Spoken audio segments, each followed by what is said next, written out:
Welcome to the Tarig Motorsports Show. I am your host, the Big Ticket, aka, I am your host, Tarig Waldron, aka the Big Ticket.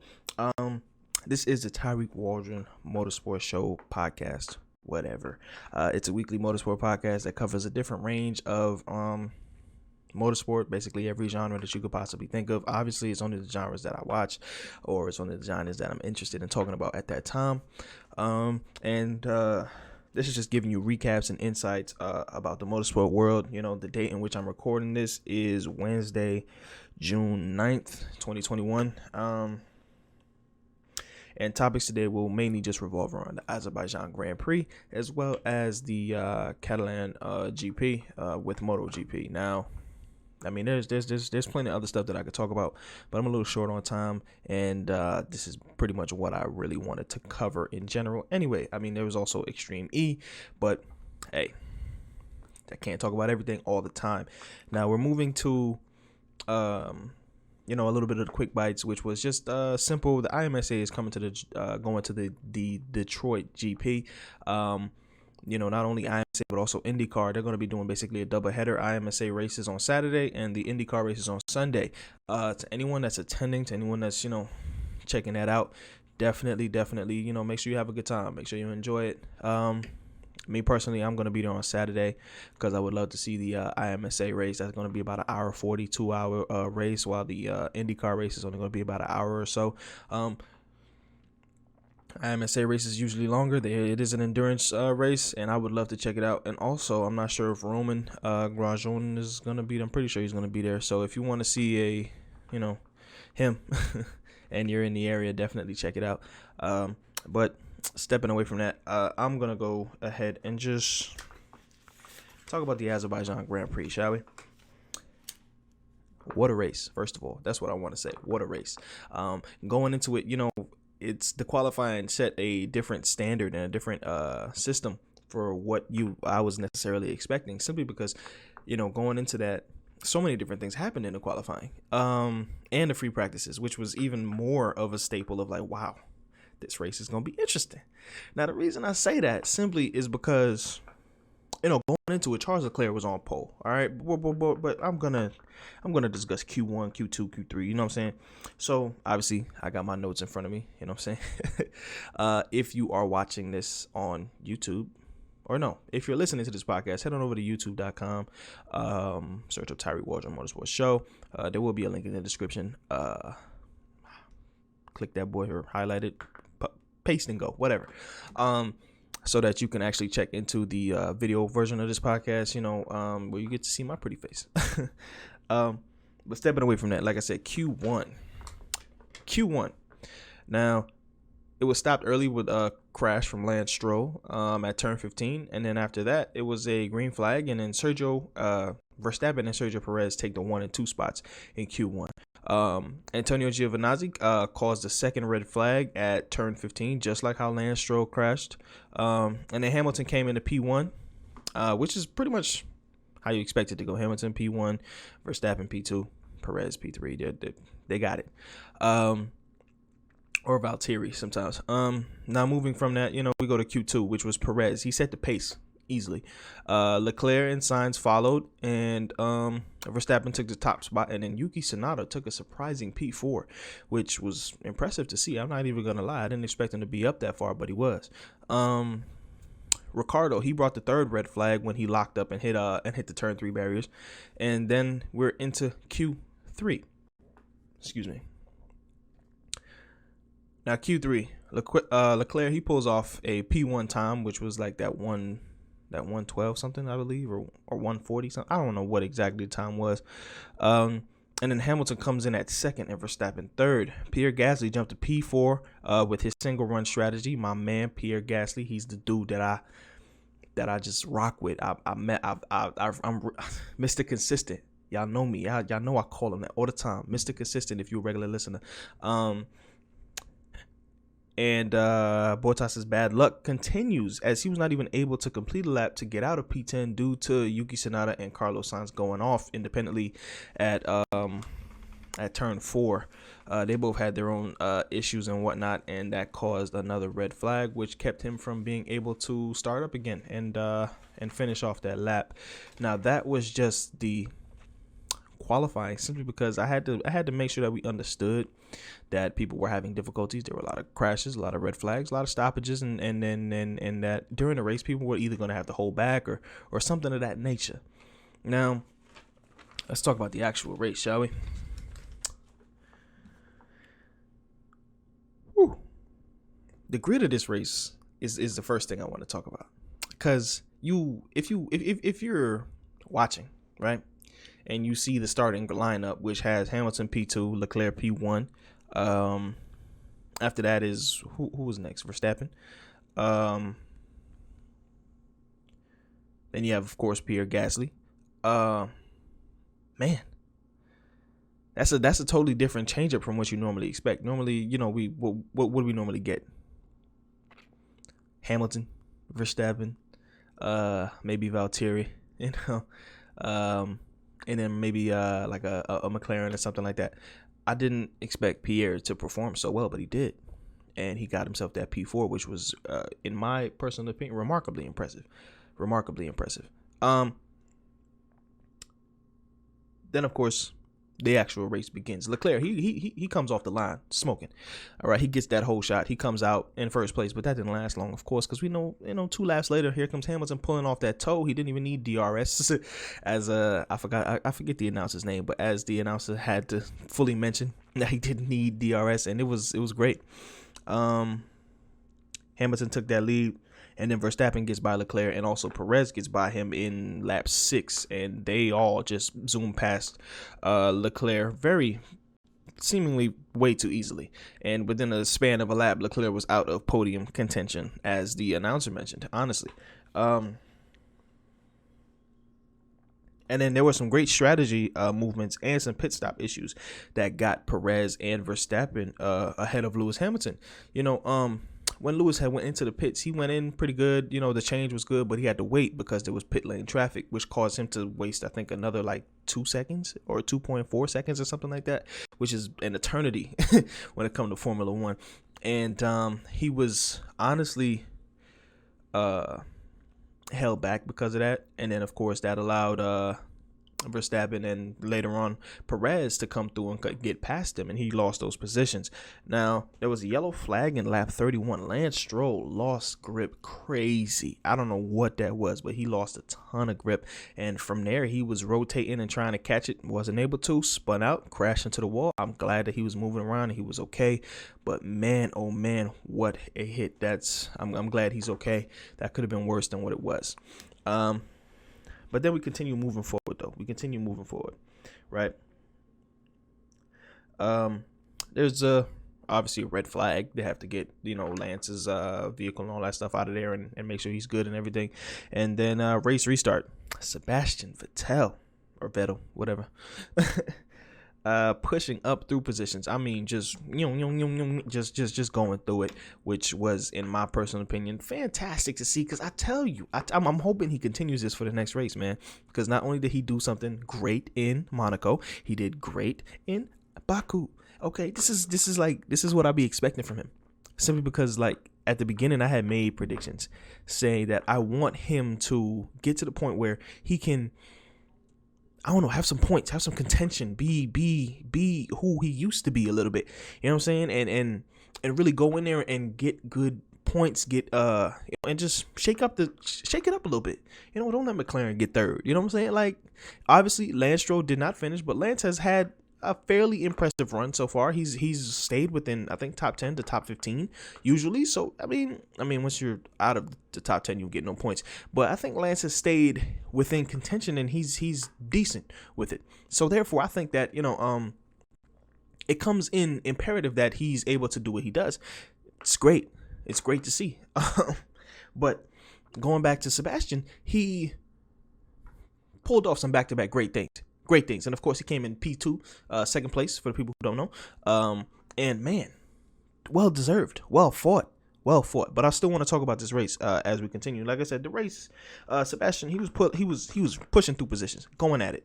All right, and then We go from there and we see lap 46. Lap 46. That is probably a heartbreaking time for Red Bull and, of course, Max Verstappen. Max ends up having a bad crash. He was okay, but he did end up losing a bit of grip, and which caused him to spin out, similar to how Lance Stroll crashed out, but not to that severity of it. And Verstappen did hit the wall at approximately, I'd say maybe 200 miles an hour, 190 miles an hour, something of that nature. He got out, was fine, did well. And, of course, race came to a full stop. Now, that's lap 46. Keep in mind, there's 51 laps. So that leaves, 5 laps left? Okay. God, I hope I did that math right. I'm sorry. That leaves 5 laps left, if I'm not mistaken. Yeah, or 4 laps, whatever, bro. Y'all know it leaves a small amount of laps left. This is a sprint on sprint race. Okay, Perez is now in first because Perez was in second. Lewis Hamilton was in third. That puts Lewis in second, Perez in first. That puts, I forgot who was in third at that time, but it's a red flag. Another restart. 5 laps left. Now, this is the point. This is hilarious simply because of how the announcers reacted. As you can hear, I think Chris Webber or whatever his name was, something Webber, he screamed in the background. And that has been a staple of Formula One Twitter and Formula One Instagram. I've been all over it. That's all I've been hearing the entire time. It's that level of, oh my goodness, what just happened?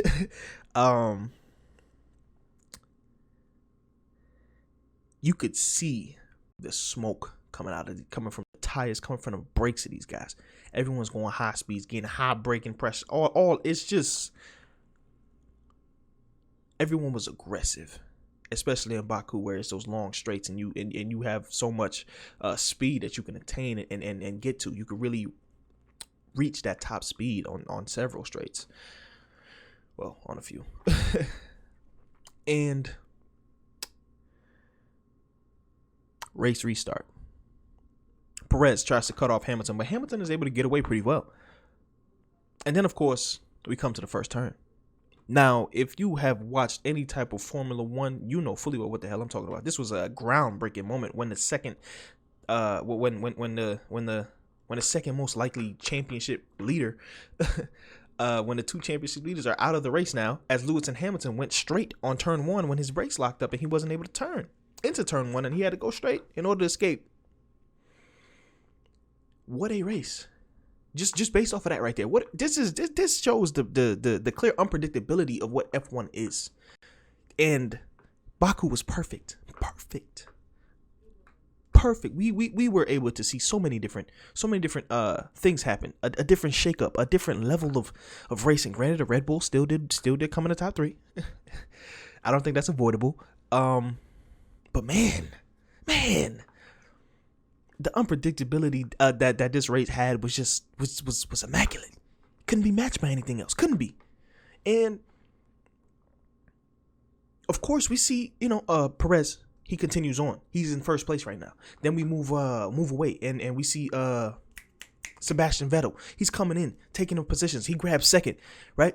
Then we see Pierre and we see Leclerc battling for third and fourth. Oh my! It was amazing. And I want to shout out Pierre Gasly, bro, because he pulls off an impressive move, staying on the inside, braking late, catching that inside turn and keeping it going, trying to battle Leclerc and holding him off. Oh man, that was beautiful. Didn't expect nothing else from it. Didn't expect nothing else from him. He got his opportunity to shine right there. That was an impressive, not only a defensive but aggressive move at the same time. Like, how do you define that? You know what I'm saying? It was something that I've seen Pierre do, and I've seen him shine before. I've seen him perform well. I've seen him do things, within races. And man, that right there, and the F1 director for the live footage. Oh my goodness, you captured that so perfectly.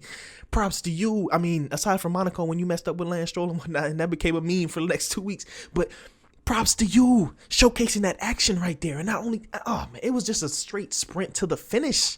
A straight sprint to the finish. And man, was it beautiful. Was it beautiful. It's something, oh man, that's what F1 is all about right there. The unpredictability, the aggressive racing, the aggressive defending. All those things come together. And we really have a clear race on display. Championship leaders out of the race. Oh my goodness. Nobody saw that coming. Nobody saw Max Verstappen crashing from the lead. And he was up, I think, 2.2 seconds or something like that, ahead of Perez, and even more ahead of Lewis Hamilton. It was amazing.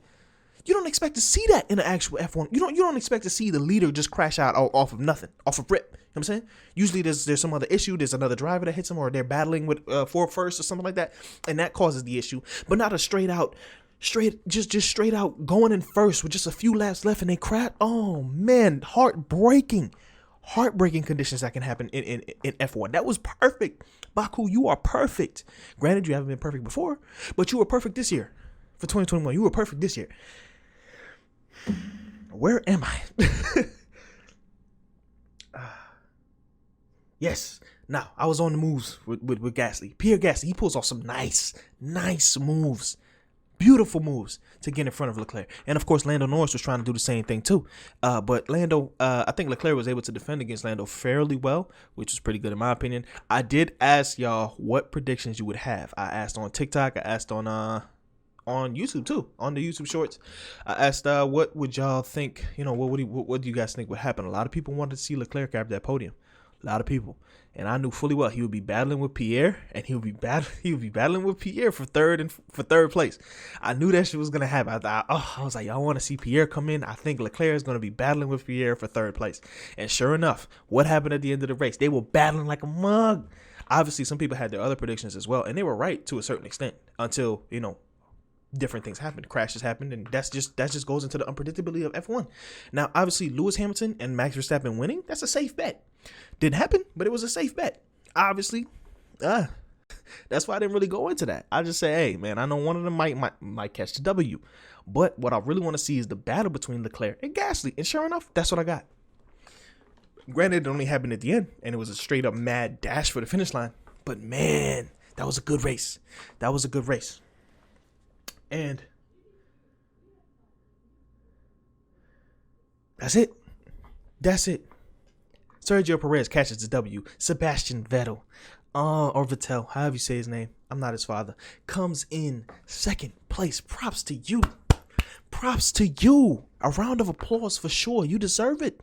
We know you love this track. We know that you perform well at this circuit. Oh my goodness, it was great to see.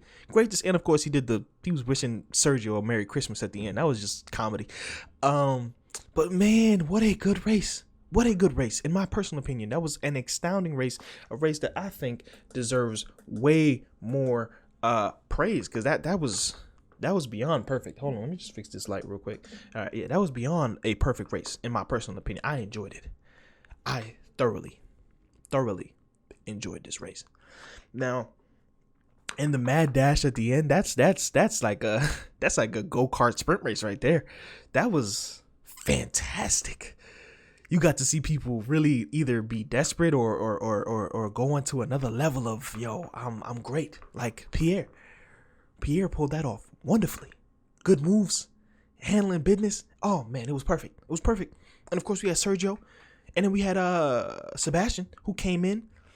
But I mean, honestly, if Lewis hadn't went out, do we think he would have got first place, or do we think he would have stuck with second? In my personal belief, I think Lewis would have gotten first place if he was able to stay in, because he was coming out on the inside line and was gonna push Perez wide if he had made that turn, but his brakes locked up. And of course, there's the whole issue of when he changed his brake settings, this, that, and the fourth, and that's what caused the lockup and the issues and whatnot. Whatever, race is over now. Don't really matter to me. Things happen in the race, unpredictability. You never know what's really going to happen until you're actually in the action. And of course, it didn't work out well for Sir Lewis Hamilton. And now we're just moving on to the next part of the season, to the next race. But I just feel like, damn. I just really wanted to talk about this race. I know I'm a little late. Obviously, it's a couple of days later, 3 days later. But man, I really enjoyed that fucking race. I really enjoyed it. Now, obviously, I can't wait for the next one. I can't wait to see if Vettel is going to be pushing or anything like that. Actually, what is the next race? The next race is the Canadian GP. I have to do some more research to see how Vettel handles how he has handled that before, and also I have to figure out how Pierre has handled that before. Simply because I am a big fan of Pierre. Like I said, Mr. Consistent. I'm also a big fan of Lewis Hamilton, who is not. Who isn't? You know what I'm saying? Obviously, he has, that great car, yada, yada, yada. All those people want to talk all that smack, but hey, that don't really matter to me. But I definitely want to see Pierre succeed on another level. He needs to shine. He needs to get that recognition. He needs to be up there with the greats. Yes, he's not a champion. No, not all that. He's 25 years old. You know what I'm saying? He's still doing impressive things.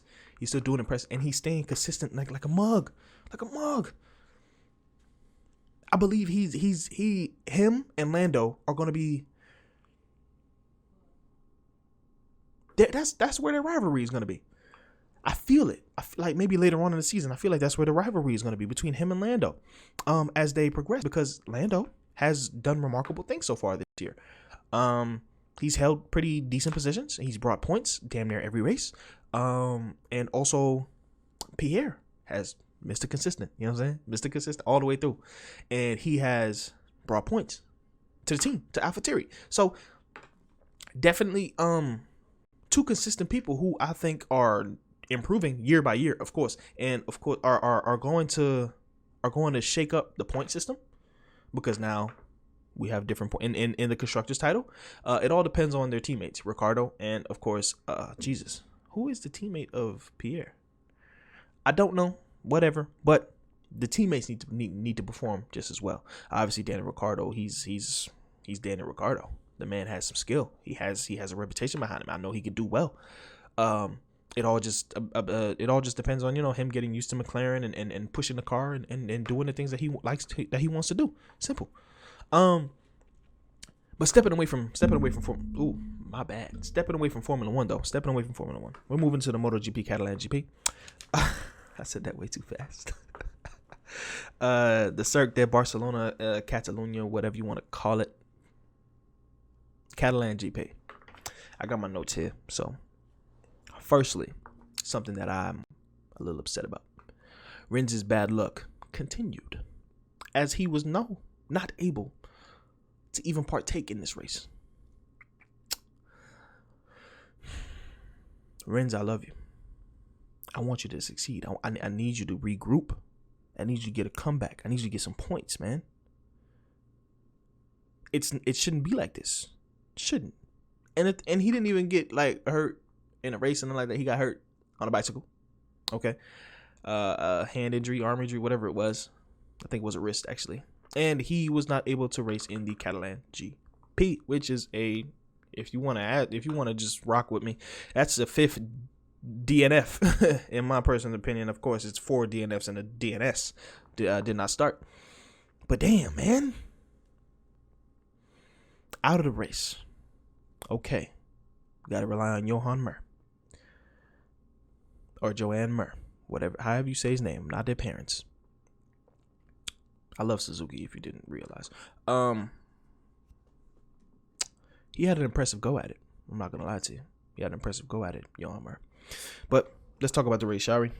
Let's talk about the race. Fabio is on pole. That's not news anymore. That's like a regular occurrence. He's like the Lewis Hamilton of racing this year. Or well, I guess, yeah, something like that. You understand what I'm trying to say. Now, race starts. Jack Miller and Fabio Quartararo beeline for the whole shot. Beeline. I mean, they're at it. Jack Miller gets off to a slow start, but he's able to get that whole shot, I believe. Yeah, he's able to get that whole shot. And simply because of the power of the Ducati, and he outbreaks Fabio on that first in-turn, which I didn't expect, honestly. And then, surprisingly, on the next corner, Miguel Oliveira coming around on the outside, whipping through, doing his thing, and puts himself in second place. In front of Fabio Quartararo. I was like, oh man, Miguel. Ooh, where was that at? Where did that come from? Moves really quickly from 4th to 2nd. Miguel Oliveira qualified in 4th, and he, boom, 2nd place right off the rip. Then there's a quick little battle, and of course Miguel, he grabs first from Jack Miller. And Miller and Quartararo, they battle, going at it, switching positions, trading, whatever. Then Fabio, thinking he has a nice little drive going in, dives in too deep in one turn, ends up running wide, almost running off track. And that allows Miller to go in. And then Fabio, of course, loses, I think, 2-3 positions from that point. And then he has way more work to do. But it's Fabio Quartararo, so he's going to get it done. Whether he's going to get it done. That's all that matters. And now you have 20 laps to go. Now, this is just how the race is. Fabio is fighting back, trying to get his position, trying to get back in position, whatever. And he's fighting and getting up in place. And he ends up in, I think, 2nd, right? But Paul Espargaro, with 20 laps to go, he Espargaro? Whatever. How the hell you say his name, man? Paul, he crashes out with 20 laps to go. Marc Marquez gets his 3rd DNF as he crashes out once more. Alex Espargaro crashes out. Both brothers out in their home GP. Damn. Heartbreaking. Ain't it? Heartbreaking. Fabio, like I said, he's working. He's fighting back, and he gets in 2nd place, chasing down Miguel Oliveira. To no luck, of course.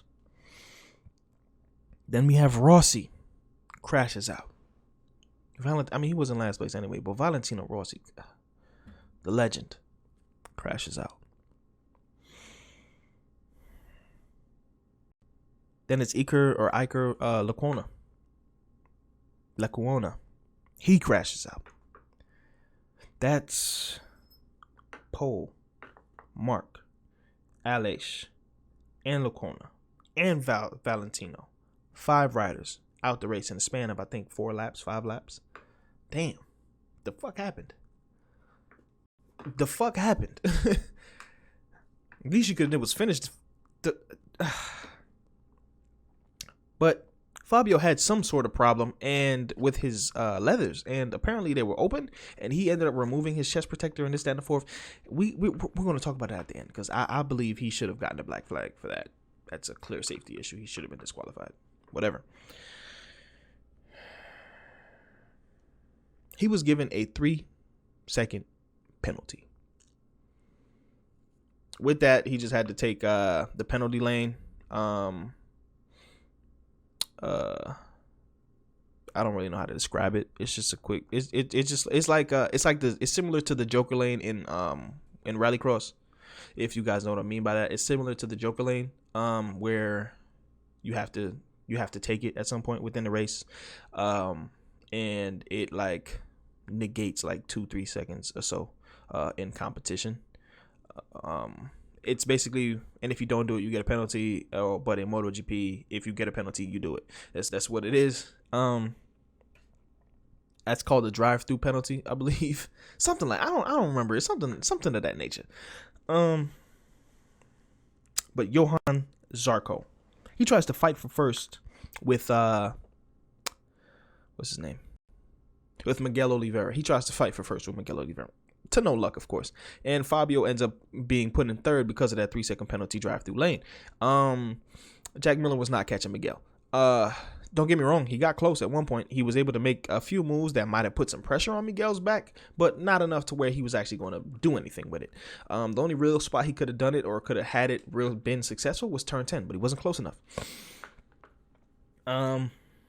So Johan Zarco, he finishes 2nd. Miguel Oliveira, he finishes 1st. Jack Miller finishes 3rd. Fabio Quartararo, of course, gets that. Actually, wait a minute. I think I might have that wrong. I think Fabio was losing grip or something like that, or he battled and ended up running wide, and that's why he took that penalty lane and had to come back in onto the track. But then he was administered a 3-second penalty afterwards at the end of the race, because he did finish in third, but of course there was a penalty administered because of the fact that he took out his chest protector and had his leathers open, whatever. And he ended up coming in 6th, Johan Mir in 4th. Fabio Quartararo came in 6th after the penalty. But I believe he should have been disqualified altogether. Would that have shaken up championship standings? Of course. I mean, championship standings were shaken up altogether. But I believe he should not have been able to finish that race. I believe he should have been pulled out. Honestly. No chest protection. Leathers is open. That's a clear safety violation of wild principles. And even Fabio himself agreed that he should have been black flagged. I believe it. I think he should have been black flagged, hands down. But he wasn't. He was able to finish. He was get himself some points. 6th place finish, not bad. Could have been 3rd, but 6th place finish, not bad. Not bad. But let me know what you think in the comments. Do you believe that Fabio Quartararo should have been black flagged and disqualified for taking out his chest protector, especially after, events where riders have passed due to crashes and stuff like that? Do you believe he should have been disqualified? What is your take on it? Let me know what you think in the comments down below. And of course, let me know how you feel about what, how this season is shaping up to be in Formula 1 as well as MotoGP. Obviously, we see Fabio, he has a lead, and Ducati is stepping up their game this year too. Let me know what you think. Not only in Formula 1, but also in MotoGP. Let me know what you think in the comments down below, man. This is going to be an exciting race season for both of those motorsports. And of course, we have, the Extreme E. Oh my goodness, I've been hyping this stuff up so bad, like so much at the beginning, and I haven't talked about it. I've watched it, but I haven't talked about it simply because I haven't gotten notes together for it. But there's a good bit of action going on. I am gonna make a discussion video about it on my YouTube channel at Tarig Wardren. Definitely something that I'd advise you to check out and listen in on. Let me know how you feel about that as well. That video will be coming out at some point soon. Just want to see if Extreme He has lived up to what it was trying to portray. And I will be discussing, notes and races and all that kind of stuff too. Then, but that's all for this episode. That's all for the show. I want to thank you for listening. Thank you for tuning in. This has been one of the episodes that I was having fun with. And I want to just say thank you for all the listeners, supporters, whatever. Thank you so much for tuning in, and thank you so much for sharing with your peoples. This has been the Tarig Wardren Motorsport Show, or the Tarig Wardren Motorsport Podcast, whatever you want to call it. Thank you for tuning in. Peace.